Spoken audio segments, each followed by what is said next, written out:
Bom, então, na aula passada, nós trabalhamos, né, estávamos trabalhando o setor de Gauge, o setor de Higgs, né, e vimos os acoplamentos, discutimos a questão das massas, né. Ficou, então, nós vimos o seguinte: nós tínhamos chegado à conclusão que, dadas as constantes de acoplamento G e G', de S2 e de U, dado que com o potencial de Higgs, né, que aí a gente viu que estabelecia uma condição de mínima energia no valor esperado, né, na configuração de ground state do Higgs, vamos colocar aqui, né, que eu tinha colocado desse modo, a configuração de mínima energia do Higgs, tinha essa estrutura aqui. Então, feito isso, nós chegamos, né, às matrizes de massa, vimos que, no fundo, chegamos ao setor de massa. A massa dos leptons carregados, ela saía, então, dada pelas constantes de acoplamento de Yukawa, referente àquele lepton, e a configuração de vácuo do campo de Higgs. Depois, nós vimos que tínhamos uma matriz de massa, e vimos, então, que as massas dos bósons de Gauge, né, a massa, por exemplo, as massas dos bósons de Gauge apareciam numa matriz de massa que tinha essa estrutura aqui. G, G', menos GG', menos GG', vezes V2.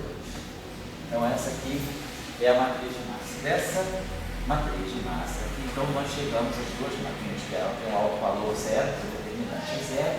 Então, nós tínhamos a massa zero, que nós associamos ao fóton.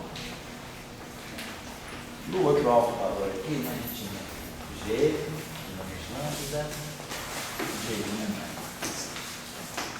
menos lambda, menos G2, G' ao quadrado. Ou seja, essa é a condição de... Então, essa equação que dá para nós, lambda 2 menos G mais G' lambda mais G, né? Igual a zero. Então, os altos valores eram 0 e G mais G'. Então, nós tínhamos uma outra massa aqui,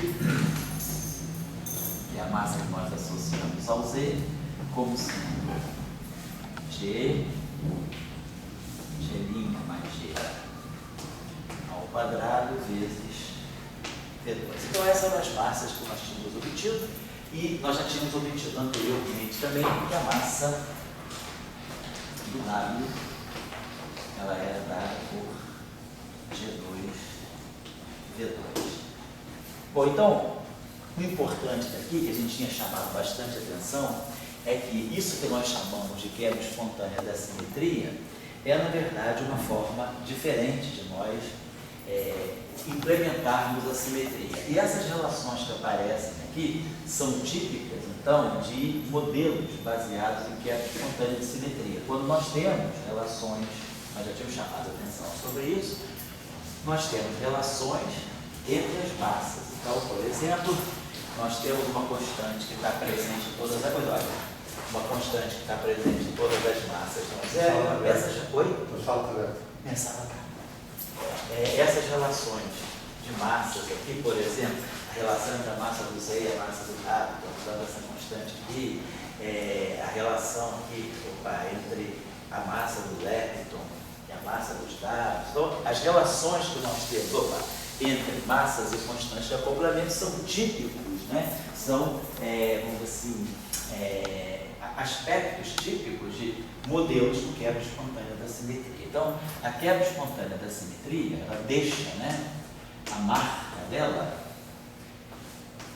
não nas degenerescências, porque não há mais degenerescências, as massas foram todas explicadas, mas ela deixa as suas marcas através das relações entre parâmetros, das relações, né, então, relações bem determinadas entre os parâmetros. Então, isso aqui era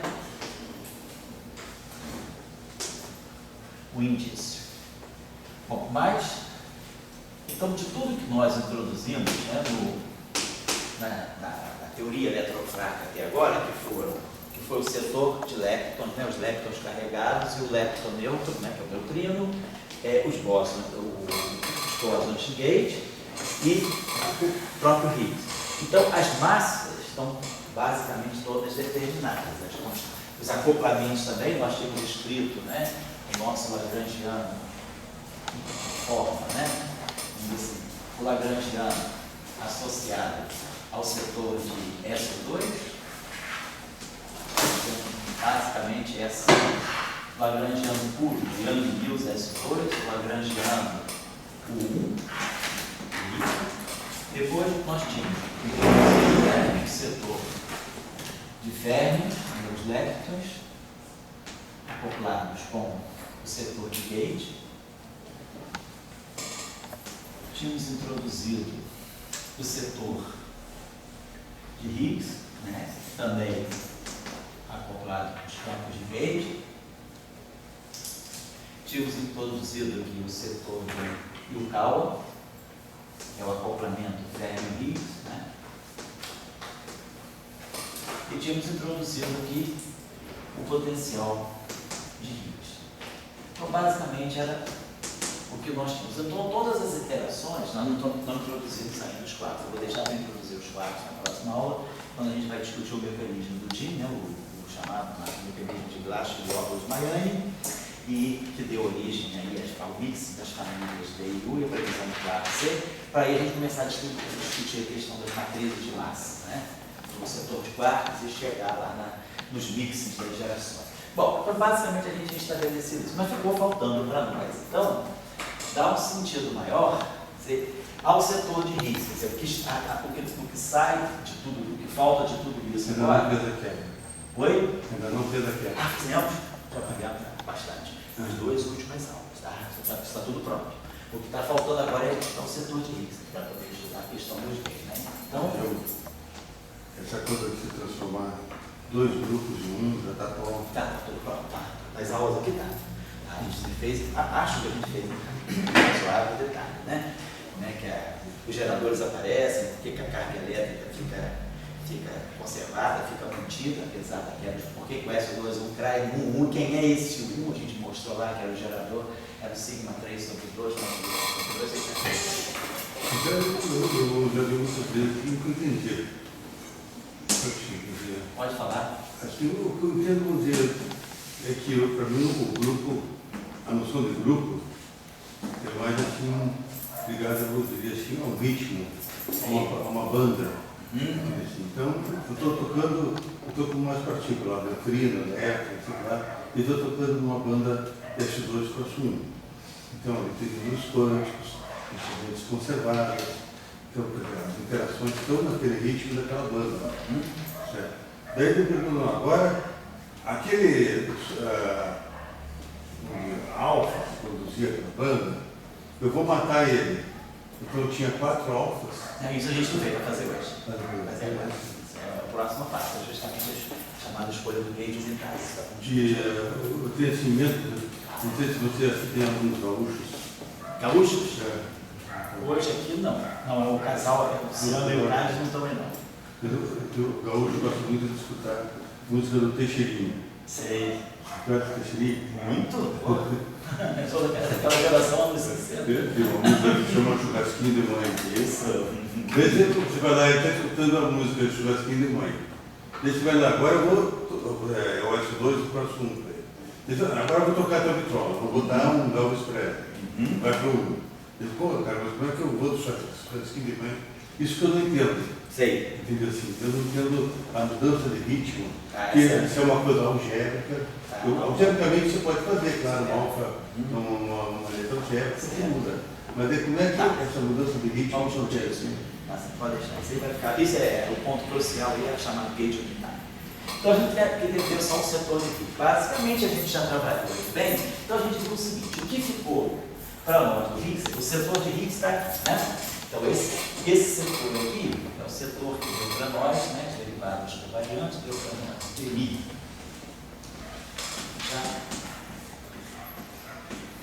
O que vai interessar para a nossa discussão agora é a parte cinética, que sai daqui, porque aqui tem a parte de acoplamentos, né? A parte de acoplamentos nós já vimos que gerou a parte, vamos dar uma olhada aqui num ponto importante. Quando nós tínhamos introduzido essa derivada covariante aqui, vamos colocar assim, isso aqui ficou para nós, deixa eu retomar aqui isso, porque isso vai ser importante também. Ficou dmi-φ, né? Aí aqui ficava menos I G, aí aqui os bósons de Gauge da simetria, aqui o φ, sigma A sobre 2. Nós tínhamos que colocar, vamos fechar aqui tínhamos colocado a menos IG', y', e aqui φ também. Só vou chamar assim aqui. Isso aqui vezes tá.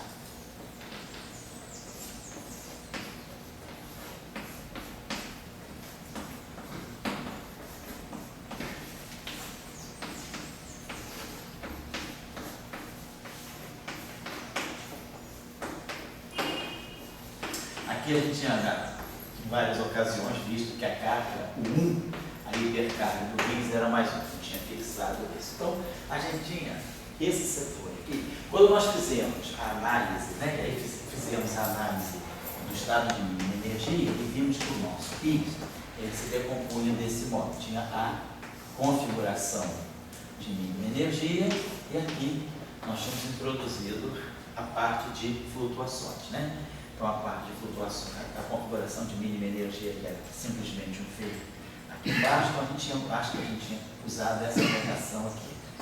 Q mais XI, e aqui um H mais ρ. Então, essa aqui era a nossa configuração de mínima energia. E aí a gente tinha já feito a análise aqui desse termo aqui, que é o termo quando a gente fizer a separação daquilo que é a configuração de mínima energia, daquilo que é a flutuação, aqui apareceram os chamados termos de acoplamento, né, e os chamados termos de massa. Mas só que seria interessante aqui a gente chamar a atenção da seguinte coisa. Por exemplo, esse termo aqui, vamos pegar os termos que nós basicamente vimos das outras vezes, foram termos em que apareciam, né, essas matrizes de massa, esses termos cruzados. Nós fizemos esses termos aqui entre si, esses termos aqui se cancelaram e esse aqui. Então, nós vimos a matriz de massa e tiramos as massas do setor de Gauge. Mas vamos olhar aqui uma outra coisa que vai acontecer quando nós pegarmos, por exemplo, termos cruzados aqui, desse Higgs aqui. Vamos pegar, por exemplo, um termo típico aqui. Esse termo aqui, com esse termo, só para ver esse cruzamento que ele vai dar para nós. Então, a gente vai ter aqui o dmi-φ, e vamos ter aqui esse termo aqui, vou botar dg, dA, sigma A sobre 2. Então, nós estamos formando uma estrutura desse tipo aqui, né? Então, essa configuração aqui vai aparecer aqui com essa flutuação. Vamos dizer o seguinte, esse termo aqui, esse termo aqui não está splitado em dois. Ele tem a configuração de mínima energia e tem, vamos colocar assim de uma forma, só para não ficar carregando esse dubletezinho aqui, vamos colocar aqui um φ-chapéu, para indicar que isso aqui é a flutuação. Ou então a gente pode colocar aqui φ-Q.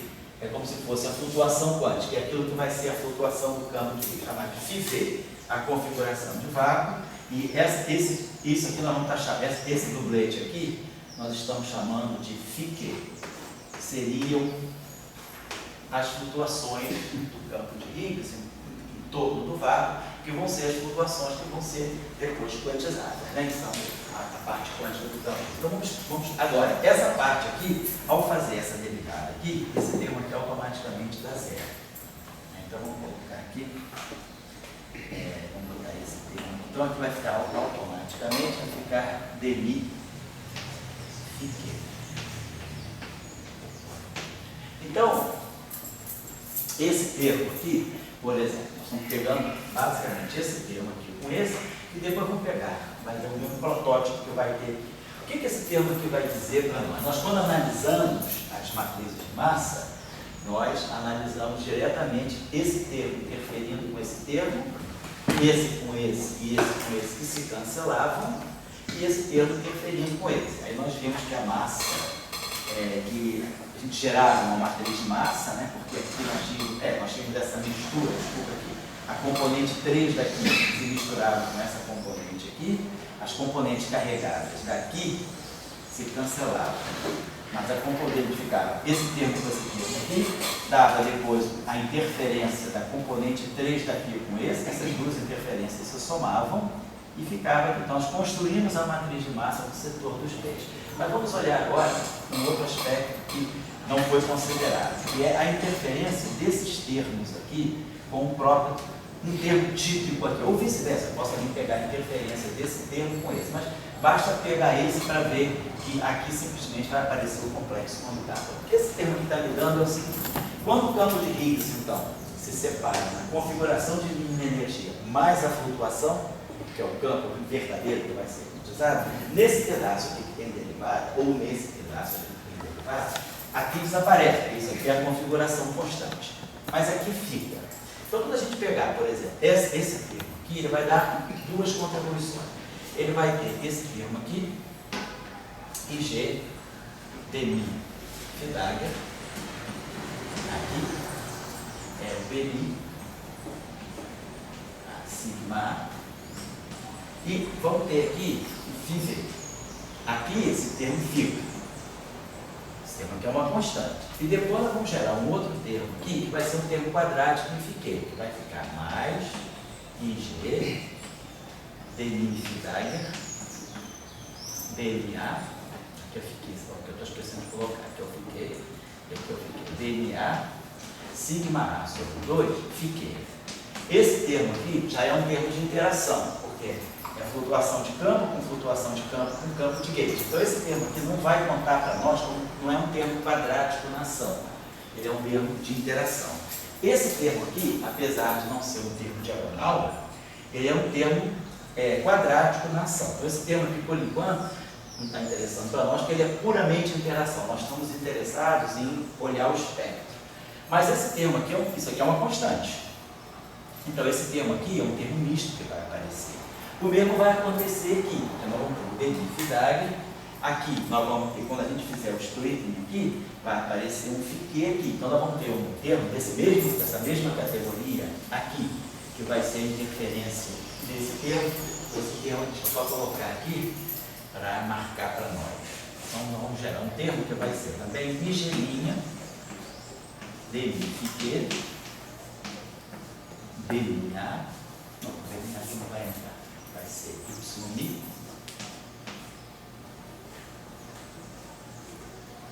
e aqui o fim.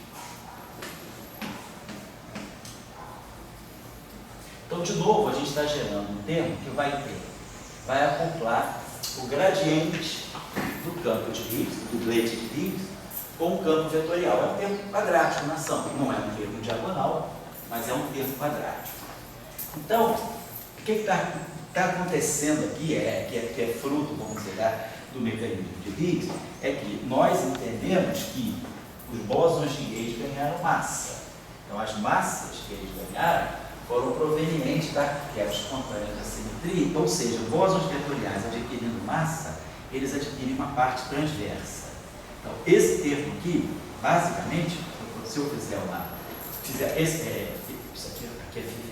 Como esse termo aqui é uma constante, se nós fizermos uma integração por partes, a gente pode trazer essa derivada para cá e, em princípio, poderia trazer para cá, só que aqui ela vai dar zero. Então, por integração por partes, esse termo aqui, essa derivada sai daqui, ela é jogada para cá. A mesma coisa vai acontecer aqui, essa derivada não transita para cá, porque dá zero, essa derivada transita para cá. Então, além também de um sinal, isso aqui vai produzir para nós de novo, né? Pythagoras, dmi, YI. Claro, eu estou omitindo, mas as mesmas coisas vão acontecer quando eu pegar esses termos cruzados aqui. Essa derivada interfere aqui, essa derivada interfere aqui, essa aqui vem aqui, essa aqui. Então, mais os conjugados complexos desses termos. Mas o que é importante é que está aparecendo aqui a parte longitudinal do campo. Então, a parte longitudinal do campo, que é uma coisa escalar, do ponto de vista do grupo de Lorentz, isso aqui é um escalar, isso aqui é um escalar, se mistura com o escalar de Higgs.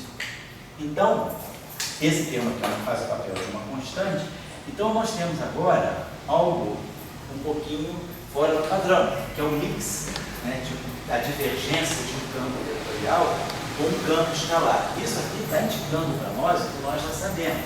O fato essa parte longitudinal do campo vetorial é justamente a parte massiva, que é justamente a parte que está sendo agora acoplada com o campo de Higgs. Mas isso aí traz para nós, né, essa questão que nós vamos querer justamente acertar agora, que é o fato de que nós estamos misturando dois campos muito distintos. Aqui nós temos uma matriz de massa mista, mas que misturava BI3 com YI. Então nós tínhamos um mix, né, que foi o que nos orientou a escolher o que é o fóton e o que é o Z0 a partir desse mix aqui.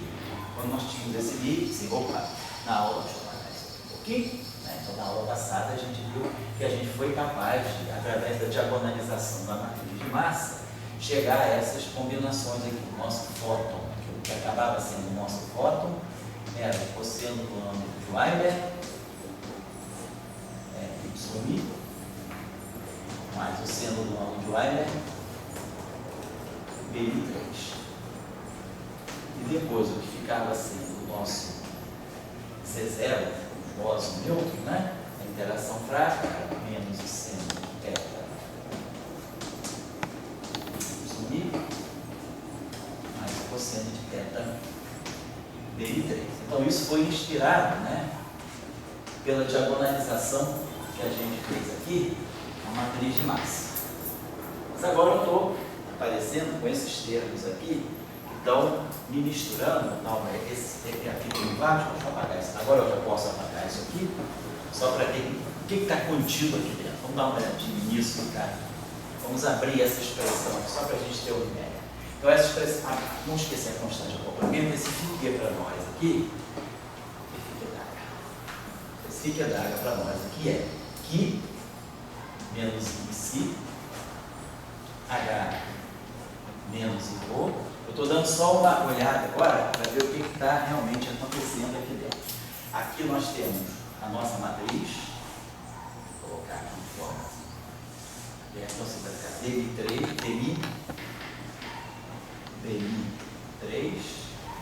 menos DI. E aqui a gente lembra que quem aparecia aqui basicamente era o W+. Então isso aqui vai dar BMI1 menos IBMI2. Então isso aqui para nós basicamente é o BMI do WI+. Só que, claro, tem um fator 2 que nós tínhamos definido, né? BMI1 menos IBMI2 sobre 2, que era o WI+. Mas para efeito dessa discussão, esse fator 2 não importa. Nós queremos ver só a estrutura do termo para discutir o que está acontecendo aqui. E aqui aparece o BMI WI-. Tá?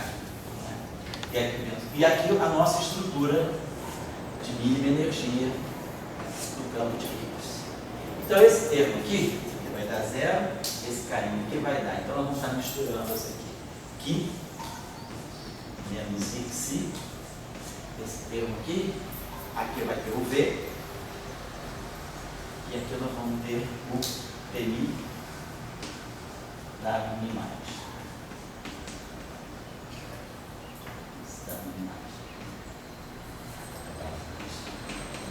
É esse termo aqui dá 0, isso aqui dá isso, e multiplicar isso. E esse carinha aqui, que vamos ter um termo aqui que vai ser VH menos IRO.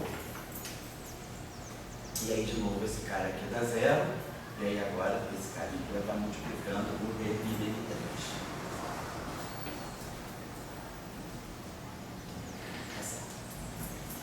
Então é isso aí que está acontecendo. Então, nós estamos vendo que nós vamos gerar, basicamente, acoplamentos desse tipo.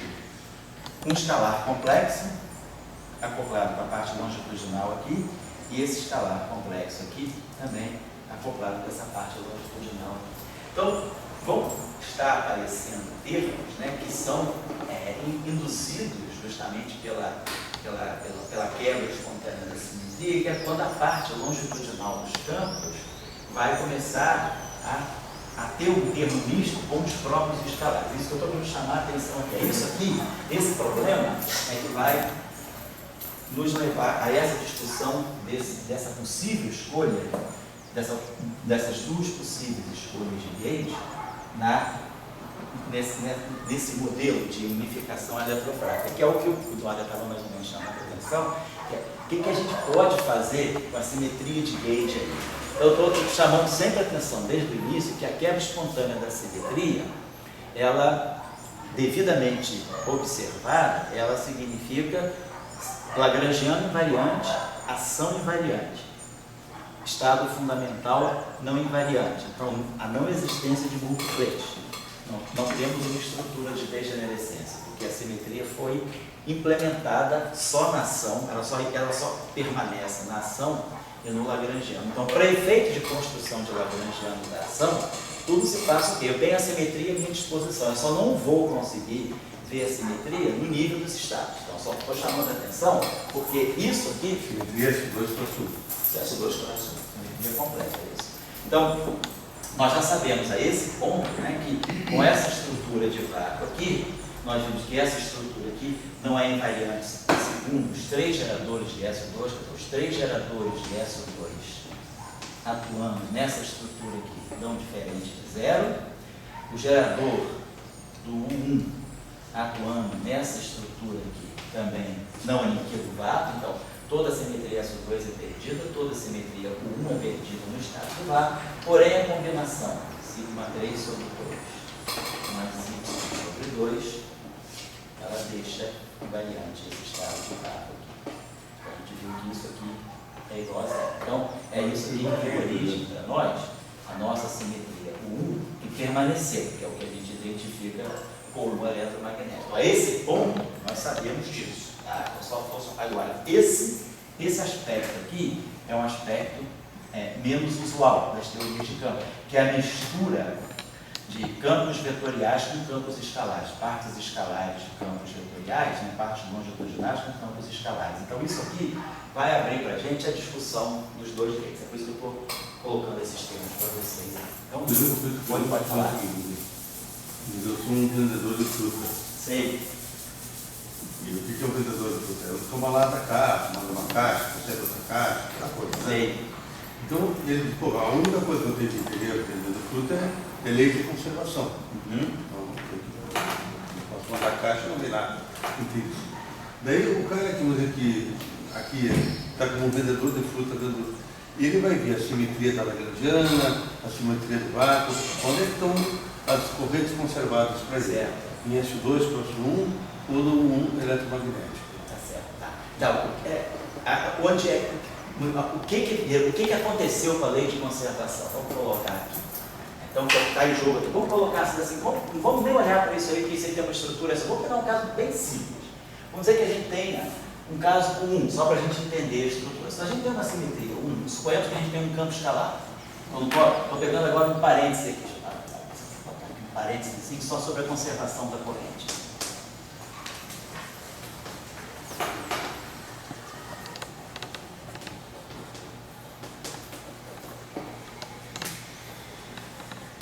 Então, estou só querendo...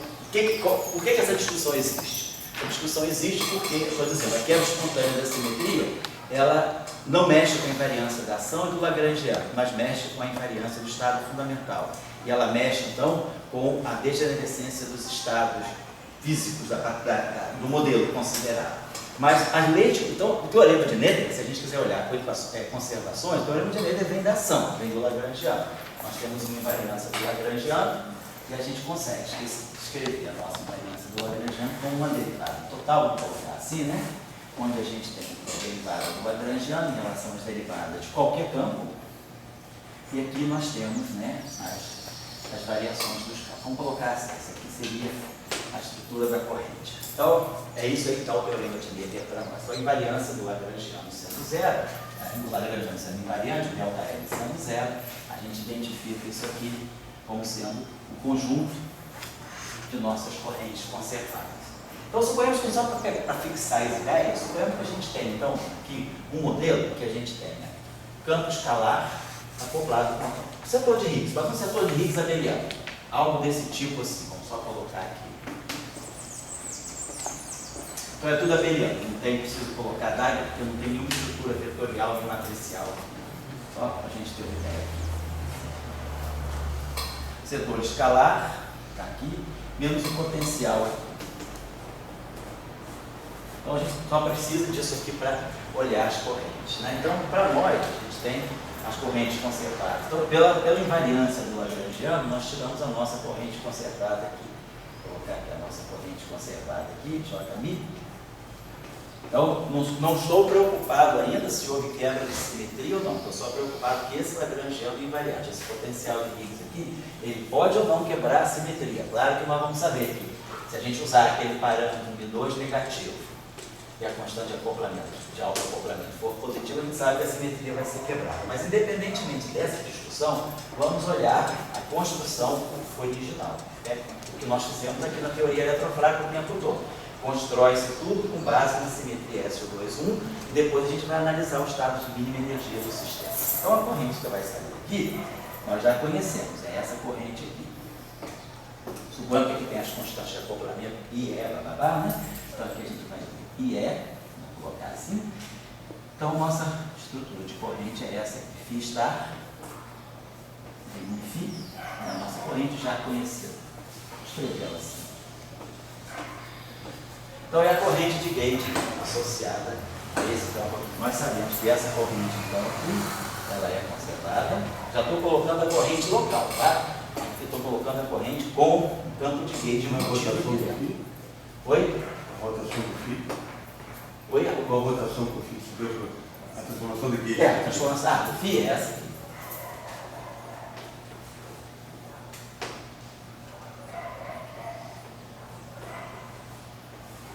É a transformação de fase local, tá? Então, tudo aqui é local, o campo de gate está embutido com derivada por variante. Então, essa corrente aqui é conservada, independente de qualquer coisa. Então, eu tenho uma lei de conservação, que é isso aqui. Se agora a simetria é quebrada, então vamos dizer, agora eu vou olhar o potencial de Higgs. Aí eu vou olhar o potencial e vou analisar justamente aquela situação onde o Mi2 é negativo e o lambda é positivo. Então, meu campo de Higgs vai adquirir uma configuração de mínima energia não trivial. Então, vamos ver aquela configuração que a gente chama de φV, ou vamos chamar diretamente de V aqui, e mais aqui a flutuação. Esse campo aqui é complexo, então vamos dizer a flutuação aqui, H mais I. Estou pegando o caso abeliano, né, como se funcionasse só a parte de baixo aqui do campo de Higgs. Então, essa corrente aqui, agora eu sei que a simetria induziu esse valor aqui não trivial para a configuração de mínima energia, porque nós estamos trabalhando se a gente estiver trabalhando na fase em que Mi2 é positivo e que o lambda é positivo, tem nenhum problema, não tem quebra de simetria, não precisa dizer. Em princípio, não teria essa preocupação. Mas agora, na situação em que a simetria é quebrada espontaneamente, e esse V é diferente de zero, essa equação aqui, até que ponto essa lei de conservação é alterada por isso? Então, isso aqui é consequência de quê? Se eu substituo esse φ que está no Lagrangiano por V mais, eu substituo esse φ que está no Lagrangiano por isso aqui, coloco isso aqui lá. Não vai ter problema nenhum. O Lagrangiano, a transformação de gauge, o φ' é isso aqui. É V mais H mais I rho'.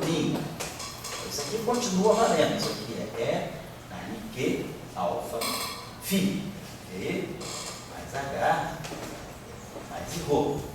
Então, a transformação de gauge é a mesma, independentemente se tem esse V ou não.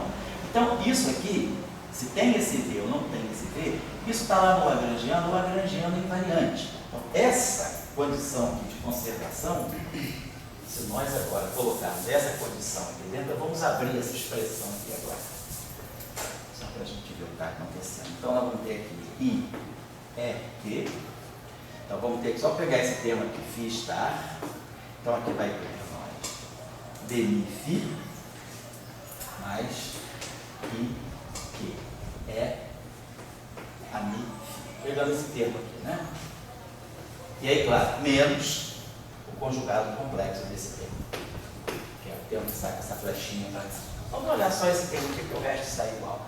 Então, se agora, então isso aqui, essa corrente, para nós, geral, não estou falando de quebra espontânea, não. Essa corrente aqui está dando para nós a corrente usual da simetria global. E esse termo aqui que vai ser menos Q2 é 2, Φ está aqui, a minha menos o conjugado complexo. Agora a simetria foi quebrada espontaneamente. Substituímos esse φ aqui pelo v mais a flutuação. Vamos dizer assim, φ, o v, vamos chamar aquela flutuação h mais i, vamos fazer como a gente está fazendo ali, chamar de φ. Então, quando a gente substituir isso aqui, isso aqui é independente.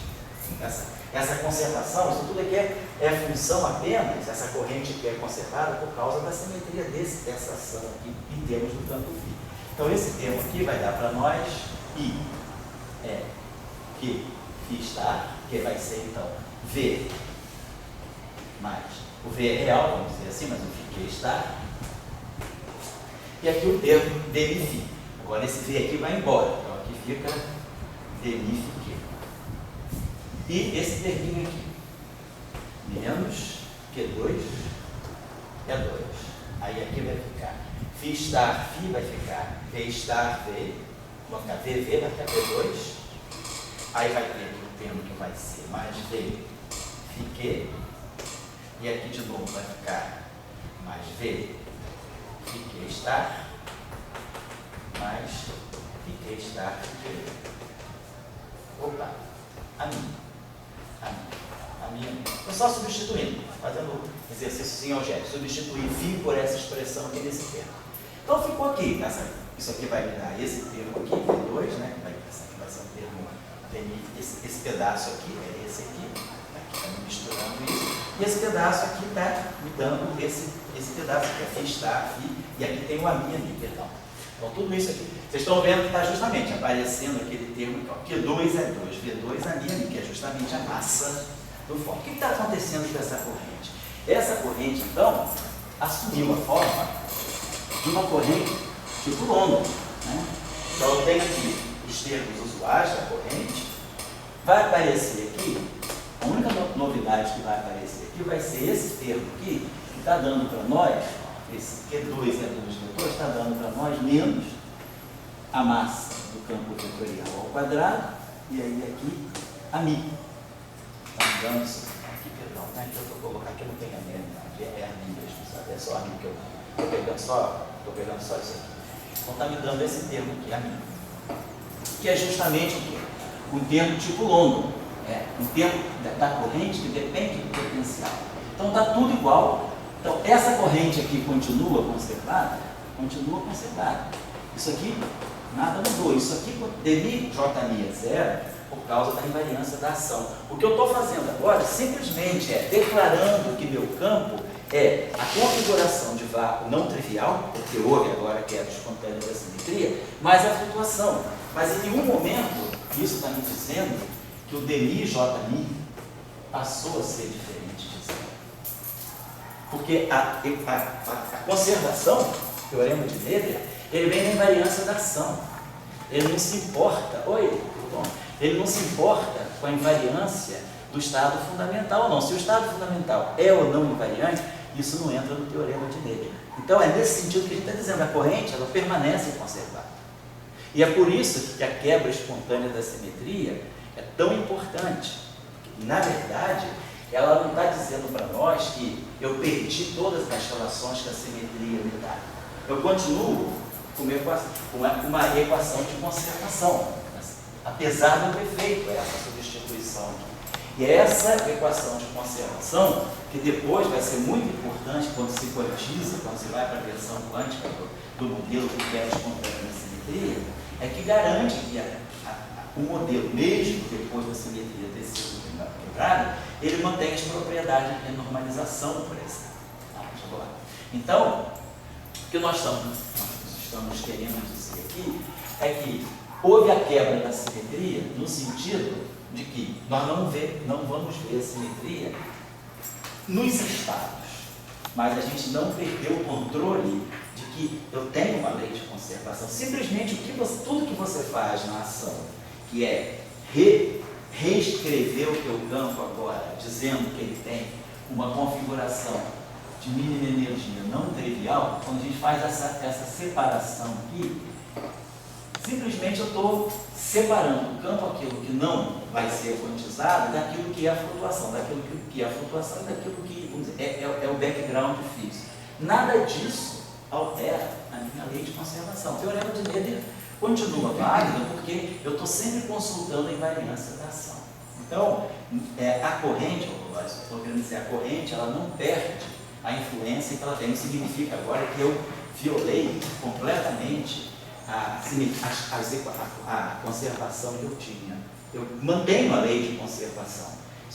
Eu só não vou ver a simetria no nível dos estados. É isso que vai acontecer. Então, no nível do vácuo e claro, das flutuações. Depois, quando você pega as excitações, você também não vai ver. No caso da teoria eletrofrágil, aí a gente começa a ver que a massa do W é diferente da massa do Z, a massa do Z é diferente da massa do fóton, e essas massas são diferentes das massas dos leptons. Antigamente tudo era zero, todo mundo tinha massa zero. De repente todo mundo adquiriu massa, mas todo mundo adquiriu massa diferente. Então essa degenerescência do espectro, ela foi quebrada, mas a simetria calar. Isso aqui, nós estamos dizendo, o vácuo quebrou os 4 geradores. Esse gerador aqui não quebrou o vácuo, mas dizer que esses 4 geradores não aniquilam o vácuo, portanto eles quebraram a simetria do vácuo, não significa que esses 4 geradores quebraram a simetria da ação. A ação continua invariante. Faça ou não essa transformação que a gente viu, quer dizer, mesmo que a gente faça esse splitting aqui, configuração de vácuo mais a flutuação, linha, isso aqui continua válido, isso aqui é exponencial, a carga do campo está declarada aqui, que é o parâmetro da transformação.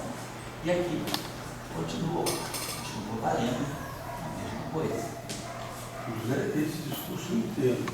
Quer dizer, você cai com os geradores, 4 geradores quebrados. No vácuo. No vácuo, a ação não tem nada a ver. Isso. Mas aí eu volto de novo como a inferante. Os outros doutrinos, você passa uma caixa para te falar. Daí, aqueles meus doutrinos que estavam na menção, eles estavam sobre a simetria S2 para S1. Eles estão coordenados lá. E tem uma corrente ali que tira dessa simetria S2 para S1. Para mim, como vendedor, não interessa se é S2 para S1. Interessa a corrente. É a corrente, tá? Então eu estou com aquela corrente dada, vamos dizer, por 4 geradores. Isso. Daí, você chega e diz, olha, tem um negócio aqui com vácuo. Daí, mas só que naquele vácuo teu, 3 geradores não vai dar para entrar no negócio ali. Eu digo, pô, mas como é que é? Eu estou tocando aqui e com 4 geradores. Como é que eu fico com 3 geradores? Eu perco essa corrente conservada, certo? Você vai dizer, não, a corrente conservada é da ação, não é do vácuo. Mas não é lá, eu vejo que eu perdi aquela gerador, eu perdi. Olhando o estado, isso. Porque o que está acontecendo é o seguinte, já vou te entender, tá? Se há quebra espontânea da simetria, o que está te dizendo agora, simplesmente, é que o vácuo não é neutro para aquela simetria. Isso aí não tem nenhum problema do ponto de vista da conservação. O que você está dizendo é o seguinte, se agora você tem geradores que não aniquilam o vácuo, ou seja, você tem a transformação de simetria completa atuando no estado de vácuo, ela é diferente do vidro. Isso aqui se resume a dizer que alguns dos geradores, não necessariamente todos, mas pelo menos um gerador, não vai aniquilar o vácuo. Se pelo menos um gerador não vai aniquilar o vácuo, significa então que esse vácuo ele tem algum número quântico que comunica com esse gerador. Ele não é neutro sobre esse gerador. Isso aqui é diferente de zero. Então, esse objeto aqui já não é mais autovetor desse cara aqui com autovalor zero. É uma equação matricial. Quer dizer, quando você diz que um gerador aniquila o vácuo, você está dizendo, isso aqui é uma equação de autovetor. Dizendo que esse gerador aqui, ele é aniquilado pelo vácuo, então esse cara aqui é autovetor não trivial desse operador com alto valor zero. Ou seja, ele não tem ele é completamente transparente esse gerador. Ele não tem os números quânticos que esse gerador esperaria que você tivesse. Os autovetores desse gerador com alto valor não trivial, eles vão ter os números quânticos desse gerador. Então, a única coisa que acontece na quebra espontânea de simetria é você dizer agora que o teu vácuo não é mais neutro do ponto de vista daquela simetria. Se você tem uma simetria U1 carregada com eletromagnetismo máximo, você tem a simetria, então vamos para o modelo de Ginzburg-Landau, supercondutividade. É exatamente o que a gente fez, o caso abeliano. No modelo de Ginzburg-Landau, o que está acontecendo?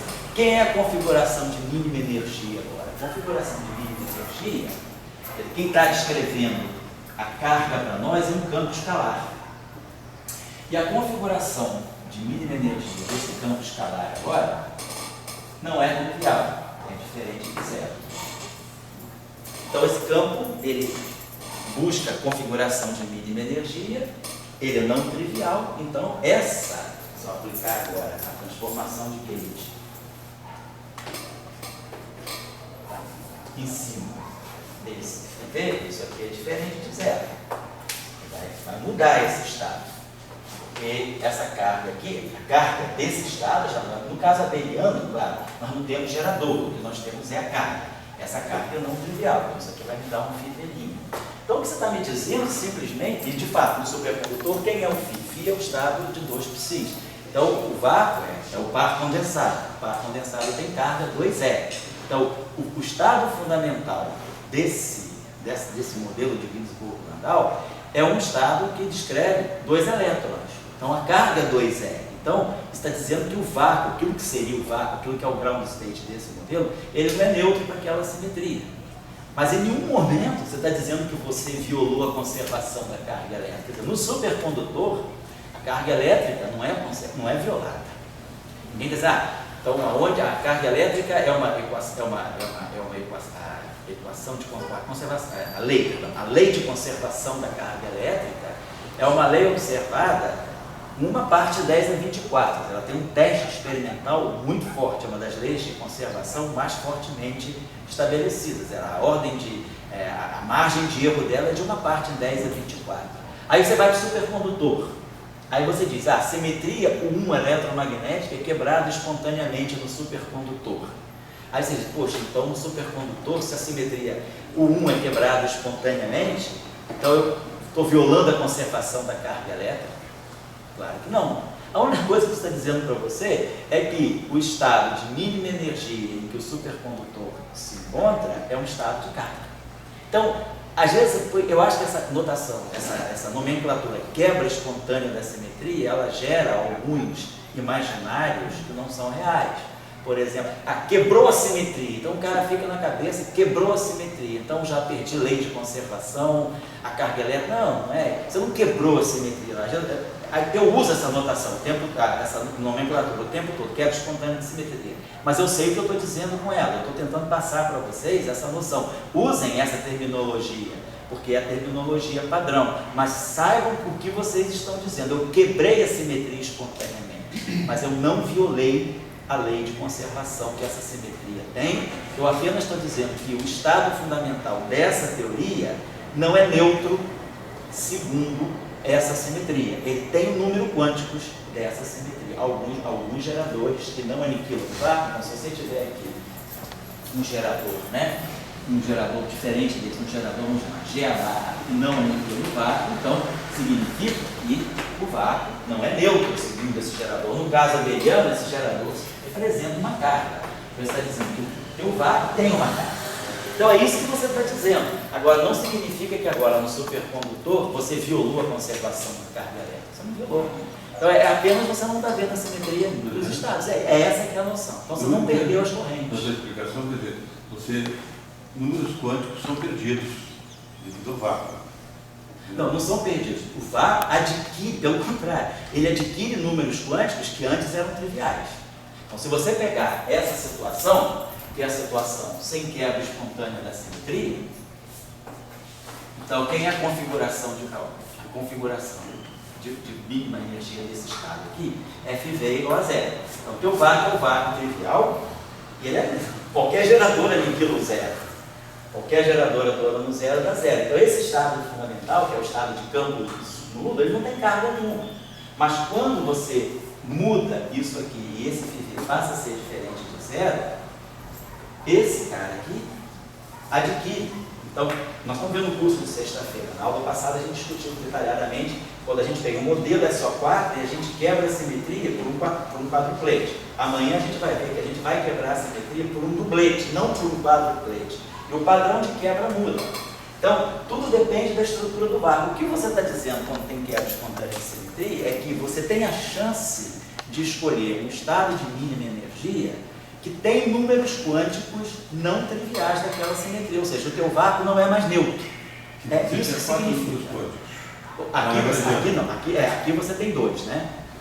O número quântico de S2 e o número quântico do 1, dois números quânticos. Aqui 4 geradores, né? 4 geradores. Daí quando você jogou para o vácuo, o vácuo quebrou tudo. O vácuo comeu 3 geradores. Então significa o quê? Ele comeu um número quântico e sobrou outro. Significa que o vácuo não é neutro segundo sigma x1, não é neutro segundo sigma 2, não é neutro segundo sigma 3 e não é neutro segundo y. O meu vácuo é completamente carregado, ele tem todas, ele não é aniquilado por ninguém, ele é completamente carregado. Porém, essa combinação aqui deixa o vácuo invariante. Então, essa combinação aqui, além de ser uma simetria do Lagrangiano, porque a combinação linear de geradores é sempre um gerador. O espaço de geradores é um espaço vetorial, é um espaço com estrutura de linearidade.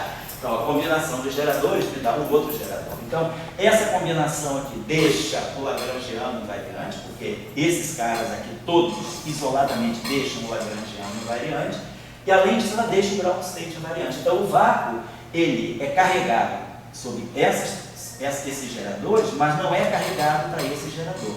E é esse gerador que o tempo todo, Gelman Nishijima orientou a gente para que fosse a carga eletromagnética. Então isso diz que o meu vácuo é neutro, eletromagneticamente. Então na teoria eletrofrágica, diferentemente do caso do supercondutor, o vácuo eletrofrágico ele é eletromagneticamente neutro. O vácuo da supercondutibilidade não é eletromagneticamente neutro. Então lá você quebra espontaneamente a simetria. O 1 gera massa por fóton, gera efeito Meissner, tudo aquilo que a gente conhece. Mas você não perdeu a conservação da corrente. A corrente é aquela corrente tipo London, que continua sendo. Quer dizer, a corrente eletromagnética agora, ela adquiriu termos novos. Ela adquiriu aqui aquele termo de London, que é o termo que basicamente está te dando o fio V2 amigo. Você não perde, simplesmente você tem uma corrente agora com uma estrutura mais rica, mas ela não deixou de ser conservada. Continua, você não está perdendo a conservação da carga elétrica. Você continua zero. É isso que é importante, não estou querendo convencer, dizer, para acreditar, mas vocês, de alguma forma, procurarem entender isso, fazendo cálculo, entendendo isso conceitualmente que está acontecendo. Que é essa a noção que leva a um grande desentendimento sobre quebra espontânea da simetria. A palavra é quebra. Então, o Coleman, como era muito bom professor, ele usava sabiamente a nomenclatura de simetria escondida, que se perdeu na literatura. Na literatura sempre se adotou mais a postura da spontaneously broken, que tem um nome, foi quebrado espontaneamente pelo vácuo. O Coleman gostava de usar simetria escondida, hidden. Isso é bom, porque diz, a simetria está lá, ela não foi perdida, ela simplesmente está distribuída de uma forma diferente do caso padrão, que é a simetria de Wagner. A implementação de Wagner, Lagrangiano invariante, estado fundamental invariante, e estrutura de múltiplex, é a simetria, vamos dizer assim, no sentido mais estrito possível. Já a simetria quebrada espontaneamente, que é a simetria escondida, ela também está lá. É diferente da anomalia. A anomalia é um golpe seco, né, no modelo. Você viola dmi j mi, passa a ser diferente de zero. Então, quando você perde a conservação da corrente que você tem, gerando aqui alguma coisa que a gente chama de anomalia, aqui sim, esse objeto aqui deixa de ser trivial. Então, você perdeu a corrente, perdeu a conservação. Isso é o problema da anomalia. Na versão quântica, quando você quantiza a teoria, a corrente que antes era boa, ela deixa de ser conservada por um mecanismo quântico que destrói a simetria. Mas na quebra espontânea da simetria, não. Simplesmente você está dizendo que aquilo que deveria ser neutro não é, que é o estado fundamental. O que a gente espera de um estado fundamental? Que ele seja o estado de mínima energia, que ele seja homogêneo, isotrópico, que ele seja completamente transparente. A quebra espontânea da simetria, ela vem na direção lá de Dirac, na direção de dizer, ó, o estado fundamental, aquilo que vai ser o vácuo quântico, não significa mais ser o vácuo dos gregos, o vazio. É um vácuo estruturado, rico. Né? Na teoria de Dirac, o mar de Dirac, o vácuo é cheio, tem uma carga infinita. Todos os elétrons, né, estão povoando o vácuo, todos os elétrons de energia negativa estão povoando o vácuo. Então você tem um vácuo que não é vácuo. Aqui é a mesma coisa, você tem um vácuo que não é vácuo. O que é vácuo para você agora é a configuração de mínima energia do Higgs. Mas a configuração de mínima energia do Higgs ela é carregada, segundo a simetria que você tem. Alguma carga ela tem. É isso que é a quebra espontânea da simetria. Mas você não perdeu, isso que eu quero colocar. Você não perdeu, você fica sempre o tempo todo falando do dmi j mi. O dmi j mi continua zero. Mas eu pergunto então o seguinte: quantas correntes conservadas vão para o laboratório, para experimentação? Quantas correntes conservadas? No caso da teoria eletrofraca, o que você vê é a carga da corrente eletromagnética. O que você vê é a corrente eletromagnética, mas não significa que você perdeu as outras leis de conservação. Quer dizer, eu tinha 4 correntes conservadas. Você tem 4 correntes. Com essas duas coisas. Daí, na hora H, vamos dizer, no papo do vendedor, eu estava trocando lá, tinha 4 coisas. Daí, na hora o cara disse, não, eu vou pegar uma aqui. Os 4 ficam com o preço de uma. Não, preste atenção. Há 2 anos atrás, se mediu, pela primeira vez, as cargas fracas do próton e do nêutron. É porque não se tinha medido ainda. Não significa que você lá no laboratório não possa ver. Uma coisa é a corrente eletromagnética e a carga eletromagnética. Outra coisa são as cargas fracas. Você pode, é claro que é um processo mais difícil. Tanto é que foi medido só agora, 2 anos atrás, 1 ano e meio atrás. Você mediu as cargas fracas do próton e do nêutron. Então não significa que você no laboratório não possa medir. Você pode medir, só que é mais complicado. Por quê? Porque os estados que vão estar presentes no laboratório não são os estados originais. O que você vai ver no laboratório? Você não vê o BM3 no laboratório. Você não vê o YMI. Você vê o fóton e o Z0. Isso você vê. Todo mundo viu e sabe que foi medido lá o Z0 foi medido lá no SST, lá em 1982. Então, a gente não vê o BM3 e não vê o Y, mas a gente vê o Z0 e vê o A. E vê o W mais e W menos. Tudo isso foi medido. O que é isso aí? Esses objetos são os objetos que se formam com a quebra espontânea da simetria. Então, se você quer... Por isso é mais difícil você medir a corrente JM3, a corrente JM1, a corrente JM2, a corrente que se acopla com YMI, porque esses objetos não estão presentes no acelerador. O que você cita no acelerador é W mais, W menos é zero e o fóton. Então você não perdeu esses objetos. Eles falam uma corrente. 4 correntes. Cada um tem a sua corrente. Mas o que você, no final, você transformou? A quebra espontânea, eu entendo assim, no final você está com um eletromagnético. Isso. Esse um eletromagnético, lendo ele a partir dele... Eu estou com um eletromagnético no vácuo, mas se eu olhar o lagrangiano, eu continuo com todo mundo. O lagrangiano não perdeu nenhuma das simetrias. Mas vamos dizer assim, do que você vai olhar? O teu lagrangiano inicial, com 4 correntes conservadas, e eu vou medir de alguma maneira com as 4 correntes conservadas, ou eu vou chegar de não.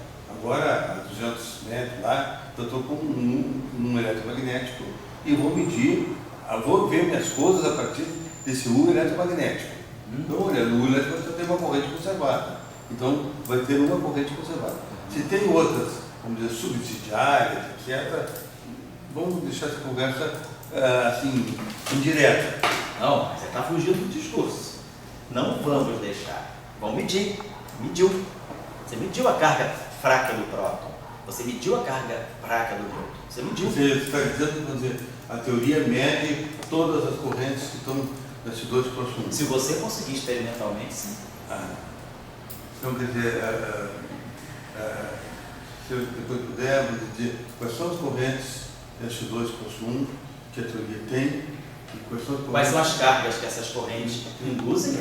Cada corrente tem uma carga, componente J0. Então você tem 3 cargas fracas e tem uma carga e tem a hipercarga. Pergunta: essas grandezas podem ser medidas? Podem, elas foram medidas. Você mediu a carga fraca do próton, mediu a carga fraca do nêutron recentemente. Até mandei um e-mail para vocês, não para a turma de vocês, mas isso foi coisa de 2014. Ou foi no primeiro semestre de 2014. Eu tenho esse e-mail guardado comigo, eu posso remandar. Mas como é que forma o teu discurso? O teu discurso é que tem uma quebra espontânea. Se tem uma quebra espontânea, você tem um eletromagnético. Então tá, vamos falar. Então, o meu discurso é que tem uma quebra espontânea. Ou seja, o meu discurso é que tem uma simetria escondida dentro do Lagrangiano, mas não vista no estado fundamental. É isso que eu estou dizendo. Continua a frase. Eu falei a mesma coisa que você. Certo. Então, quer dizer, agora você chega e diz assim, enquanto eu admiti a quebra espontânea, eu estou com um eletromagnético. O resto foi tudo uma consideração teórica para chegar nesse estado final. Então, quer dizer, porque eu só quero dizer o seguinte, existem 2 possibilidades de entender. Uma, será que você não podia partir do um eletromagnético direto, fazer linha direta, e chegar aqui até o ultra? Ou você tem que fazer toda essa tua volta, entende assim, vai chegar no final no mundo eletromagnético. Isso. Mas daí, o cara que é laboratorista, essa é a minha dúvida, até hoje eu tenho essa dúvida. Sei. O cara que é laboratorista, ele está querendo o seguinte, eu quero saber minha corrente conservada da teoria. Então, deixa eu dar a palavra ao Célio, porque de repente o Célio vai falar alguma coisa dentro dessa tua discussão e a gente faz tudo uma só. Porque o Célio está esperando aí meia hora, praticamente está em stand-by meia hora aí, mas o Eugênio não vai fugir da tua questão, não. Você está fugindo mais do que a gente, fala aí. Mas isso é indireta, deixa isso para lá. Não deixa nada para lá. Não estou fugindo. É só botar S2. Tá, vamos lá. E você está no lugar de uma pessoa que é perigosa, do Alexandre. Hoje você está recebendo os influxos do Alexandre aí. Depois eu vou dar a resposta que o Alexandre precisa ouvir. Fala aí. Não, é só uma visão com base no que você falou da DMI, JMI 600. Se você não quebrar a simetria no Lagrangiano. Isso. Aí a imagem que eu fiz foi fazendo um paralelo. Certo, essas metáforas são boas. Questão dos domínios magnéticos, você tem um material magnético e passa uma corrente elétrica. Aí você está acima da temperatura em que surge os domínios, a temperatura de transição. Então, nesse caso, você tem uma simetria completa, só no ponto de vista de spin, e você tem a conservação da corrente. Se você abaixa a temperatura, surge os domínios magnéticos e a corrente continua conservada. Isso, a corrente continua conservada. Ela não vê, quer dizer, aquela quebra de simetria, ela pode mexer de repente numa resistência, num parâmetro, mas Você não perde a conservação. Eu não tenho nenhuma notícia se a gente pegar lá o nosso livrinho do Slack, lá, o nosso booklet lá do Slack, né, o PDG, se a gente lê lá, Lei de Conservação, capítulo lá atrás que tem, ninguém fala em nenhum momento de violação grandiosa da corrente da lei de conservação da carga elétrica. O supercondutor seria o melhor lugar para a gente estudar. Quebrou a simetria algum eletromagnético espontaneamente, o fóton ganhou massa, beleza? Mas eu não violei a conservação da carga elétrica. Eu estou apenas dizendo que nesse modelo em que houve quebra espontânea da simetria U1 eletromagnética, o vácuo não é neutro. É só isso que eu estou dizendo. Na teoria eletromagnética usual, o vácuo é neutro. Então, se a gente pega a eletrodinâmica de Maxwell, quem são as correntes e as cargas? As cargas eletrônicas e contrapostas. A carga está no Fermi, Fermi é carregado. O estado de mínima energia desse modelo é neutro. Se você agora joga um campo escalar carregado, é aquela discussão que a gente está fazendo do curso de elétrica. Qual é a estrutura das equações de Maxwell se o portador de carga agora é um escalar carregado, não mais um Fermi carregado? A gente muda alguns termos das equações de Maxwell. E o fato do escalar ser carregado permite que esse escalar adquira uma configuração de mínima energia que não viola a simetria de Lorentz, contrariamente ao caso do elétron. O campo eletrônico, se ele adquirir uma configuração de mínima energia não trivial, ele quebra a simetria de Lorentz.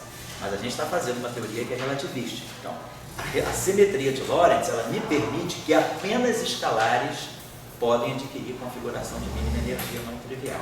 E aí, numa teoria escalar, quebra, quando a configuração de mínima energia não trivial, você modifica as equações mágicas, você gera até fóton massivo, mas você não está destruindo a conservação da carga elétrica, você está apenas dizendo que o teu vácuo é carregado. É isso que a gente está dizendo. Eu acho que o Célio também está confirmando um pouco isso. Em nenhum momento a gente tem um teste que diga, olha, clamorosamente houve uma violação de conservação da carga elétrica. Você esperaria isso no supercondutor, que é onde você tem quebra espontânea da simetria. Eu vou dizer a seguinte, a minha questão. Você que eu não tenho entendido. Ou não queira entender. Você se acostumou muitos anos pensando dessa forma. Não são fáceis de entender. A gente mudar. A minha questão é o seguinte: o grupo de simetria, ele traz um ritmo. Ele é feito de variáveis. Não uma variável x igual a 2. Oi, e aí? X igual a 2, positivo. Então, você, essa teoria, ela saiu do S2 plus 1, foi com uma eletromagnética. Ela teve uma habilidade, lá que se chama de habilidade, de trancar o alfa e ajustou isso aqui do vácuo. Tudo bem, faz parte do corpo de uma teoria. Daí a minha questão é o seguinte: se o grupo de simetria é ritmo, o ritmo seria dado por leis de conservação. Então, quer dizer, o que eu vejo no S2 plus 1, tem 4 leis de conservação. No 1 eletromagnético, tem uma lei de conservação. Então, se eu sou um laboratorista, eu vou pegar o teu estado final, onde está os teus dados. Então, aquela do 1 eletromagnético. Daí você vem para o discurso. Não, mas tem lá uma coisa sombra que ficou lá da outra coisa.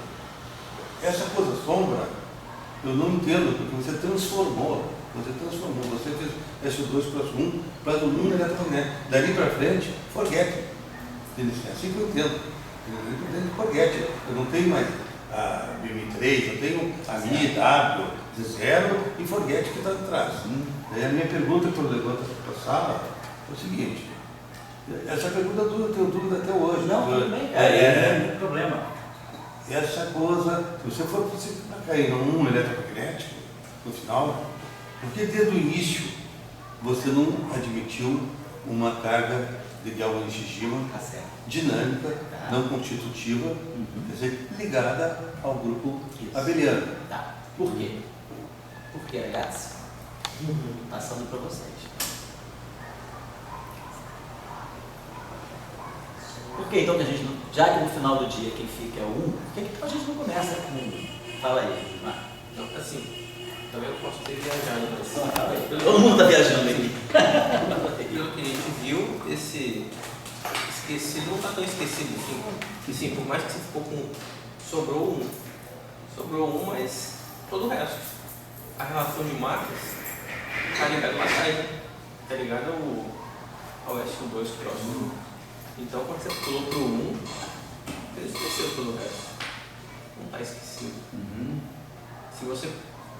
Pelo menos eu vejo assim, se você começar de 1, você vai estar evitando uma parte da história que aconteceu. Precisa da massa. Não vai ter massa, exatamente. Não só a massa, mas a questão da quebra, a questão da relação dessa simetria escondida aí, que está nas relações de massa, mostra um processo que aconteceu. Vou dizer uma coisa. Você está vendo todo mundo aqui, muitos daqui são professores também, todo mundo aqui, se Deus quiser, vai ser professor, né? Então a gente está sempre preocupado em como ver a questão do ensino, como ensinar às vezes uma coisa, né? E uma coisa que assim, pelo menos em música, que me isso, né? Você está no 7º ano do instrumento, você vai mudar de professor, dificilmente você consegue um professor novo, porque ele vai achar que você traz os erros do outro professor. E aí é difícil você consertar quem já toca alguma coisa errada, aprender desde o início, mas em física às vezes acontece isso também. A pessoa constrói por exemplo, você talvez esteja aprendendo isso agora. Então o discurso, você está mais ou menos reproduzindo o que nós estamos falando aqui, porque parece que já se torna uma coisa natural. Eu sou da geração do Dorian, onde essas coisas eram também muito mal entendidas e mal explicadas. Eu tive uma lavagem cerebral um pouco lá em Trieste, que eu também tive que refazer meus músculos cerebrais, coisas que eu pensava que fossem, não era, e assim a gente vai. Então, eu queria chamar a atenção, Dória, é uma mudança, digamos assim, de pensamento, mas isso não significa que o que você está dizendo está completamente errado, não. A pergunta é, e onde estão as outras correntes então? Então, já que no final do dia só sobra um, por que eu não começo com um e tipo, vamos ser práticos e objetivos na vida, fazer todo esse discurso para no final do dia terminar com um, vamos começar com um, por que não vale a pena? Então, vamos dizer que você começasse com um, vamos adotar essa postura objetiva. É frescura botar esses dois, não sei o que, quebrar, simetria, você está dando nó, né, no que não precisa. Vamos dizer, você precisa só da simetria 1, quem sobra no teu mundo é o eletromagnetismo, então vamos começar com o eletromagnetismo. Aí você vai para o laboratório. Você diz que você é esse laboratorista, consegue ver tudo no laboratório, aí você vai ver, você pinça uma partícula com uma certa massa. Aí você pinça uma outra partícula, duas partículas com a mesma massa, mas um pouco diferente dessa. Aí você observa a massa do elétron. Você começa a observar que existe uma regularidade na natureza. Ou na natureza, não, mas na realidade que você está construindo. Você começa a perceber uma construção. Aí vamos dizer que você não soubesse nada do bóson de Higgs, mas você detectou um sinal de uma partícula bem definida em 125 GeV. Aí você começa a observar o seguinte, vamos dizer, estou colocando a questão se fosse ao contrário, que essas coisas, elas vieram do papel para o anel, depois é que foram para o anel de colisão. Mas se elas começassem do anel para o papel, então vamos dizer que você está lá no anel de colisão, você começa a observar, aí você começa a observar, eu estou povoando tanto essa região aqui em torno dos 100 GeV, então tem 81 GeV, 80 GeV de massa para o W+, W-, 91 GeV de massa para o Z0, 125 de massa para essa partícula escalar que eu estou medindo, começo a observar o aparecimento que foi medido de correntes neutras, nessa escala, nesse nível de energia. Então você começa a observar correntes neutras na faixa também de observação dos 100 GeV. Então, de repente, o marco dos 100 GeV começa a ser um número que salta a tua vista. Não porque 100 é um número mágico, mas é porque deu de ser 10 a 2. Mas você tem 81, 90, 125, 92, né, mais ou menos, nível de energia quando foi descoberta a corrente neutra. Então você começa a observar uma certa regularidade na natureza. E aí você fala, bom, sendo um cara da física, você fala, a simetria 1 não me dá conta disso. Eu posso até fitar esses dados com uma simetria 1, mas eu vou ter que introduzir um parâmetro para cada coisa. A simetria 1, ela não me dá uma sistemática, uma regularidade para eu contabilizar esses fenômenos. Então, um cara que faz física, ele sabe, se a massa é zero, ninguém fala, é zero e fica feliz. Você sabe, se é zero, tem um princípio por trás. Então, se a massa do neutrino é tão zero, é tão pequena, deve ter alguma coisa por trás. Se a massa do fóton é zero, deve ter alguma coisa por trás. Se a massa dos mesons π é tão mais baixa do que a massa de todos os outros hadrons, que está cá embaixo, e depois você começa com 500, você tem um fator de 5. Π0, Π mais e Π menos estão aqui na faixa dos 140, depois você pula para 490. Então, você tem um gap razoável. Então, isso não é à toa. Então, você começa a observar. Então, se você sai do 1, você nem pensa em SO2, 1, você fala, o que para mim o mundo é eletromagnético. Aí você começa a observar toda vamos dizer assim, uma região rica que está aparecendo em torno dos 100 GeV, e que essa teoria, o 1, ela não te dá conta disso. Então você fala, deve ter alguma coisa por trás. O que está explicando essa regularidade, essa convergência de dados em torno dos 100 GeV? Vamos procurar. Então, se em física a gente acredita que as regularidades são explicadas, aí normalmente a gente adota a postura da simetria. Se nós estamos tendo massas todas em torno de 100 GeV, mesmo que elas sejam quebradas, a gente fala, deve ter um padrão de degenerescência ligado a alguma simetria. Porque ninguém começa a formar uma estrutura de multipletes, de partículas que começam a povoar uma certa zona do espectro à custa de nada. Foi assim, inclusive, que o quark foi descoberto. O Gell-Mann propôs os quarks lá em 1960, né, 63, foi por isso, porque ele começou a observar, aparece aquele octete de bárions, depois tem um octete de mesos, depois você tem um decouplete. Você começa a ver grupos de partículas, mesmo com massas diferentes, mas elas se agrupando em multipletes. Você fala, tem alguma regularidade por trás disso? Aí ele propôs a simetria SO3, vamos dizer, um pouco a proposta da física. Quando você começa a observar regularidade em certas regiões do espectro, essas populações de partículas, você começa a imaginar que tem uma simetria. Então, você vai pensar, bom, o mundo 1 não consegue me dar conta dessa regularidade, a não ser que eu introduza um número muito grande de parâmetros. Mas em física também, a gente tem um outro ponto de vista que é filosófico. A gente quer dizer que uma boa teoria, ela deve ter o mínimo número possível de parâmetros para reproduzir com precisão o número máximo de efeitos. Então, é isso que a gente espera, isso é a diferença entre uma teoria e um modelo. Então, se eu quero construir uma teoria, eu quero buscar algo que eu não vá botar um parâmetro para cada coisa que eu vejo. Eu quero um parâmetro universal que consiga reproduzir todas as diferenças que eu observo. Então, eu acho que você, se partisse do 1, você pode, você não tem nenhum problema. Vou fazer uma teoria 1, eu posso construir o Sakurai antes de morrer. As últimas aulas que ele deu lá na escola, que eu assisti uma escola de inverno na Áustria, em Schladming, ele estava assim, ele era um cara inteligente, né? Estava na mídia e, assim, era um cara que queria continuar na mídia. Então ele falou, estou cheio desse negócio de gate mania, tudo é gate. Vou fazer uma teoria para interação eletrofrágil, que não tenha nada disso. E ele fez uma teoria lá baseada em mundo, ele deu essas aulas lá, depois o Salão levou ele a Trieste também, ele deu um ciclo de mini, um pouco antes dele morrer até, um mini curso lá, sobre... Então você pode construir a teoria eletrofrágil sem SO2-1. Só que você vai pagar um preço mais alto, você vai introduzir mais parâmetros, muito mais parâmetros, e vai ter que fitar cada parâmetro para cada efeito distinto. Então, é uma maneira de fazer física também. Uma maneira, assim, até mais engenharia, né? De uma maneira mais engenheira de fazer física. Em física, o que a gente espera, aí pode ser frescura, mas eu chamo isso de filosofia, é que você espera ter algum princípio regulador, você sempre busca leis de universalidade. Algumas que os sociólogos não usam, porque eles por conta que físico adora universalidade, não existe. Mas a gente em física sempre buscando universalidade. Então a gente espera um princípio universal, pouquíssimos parâmetros no Lagrangiano. Para que eu fazer um Lagrangiano com 10 parâmetros, eu posso fazer um Lagrangiano com 2 parâmetros. Então as simetrias me ajudam a reduzir drasticamente o espaço de parâmetros, como está acontecendo aqui. Eu consigo gerar a massa do W, a massa do Z, a massa do lepton, a massa do Higgs. Eu consigo gerar a massa de todo mundo às custas de pouquíssimos parâmetros. Então a gente começa a ver que essa regularidade ela pode ser descoberta, ela pode ser reproduzida às custas de um número mínimo de parâmetros. Então eu adoto esse ponto de vista. Aí agora a minha questão é voltar ao início do fluxo. Por que SO2? Por que não SO3? Por que SO2? Por que não SO4? Por que não SO2?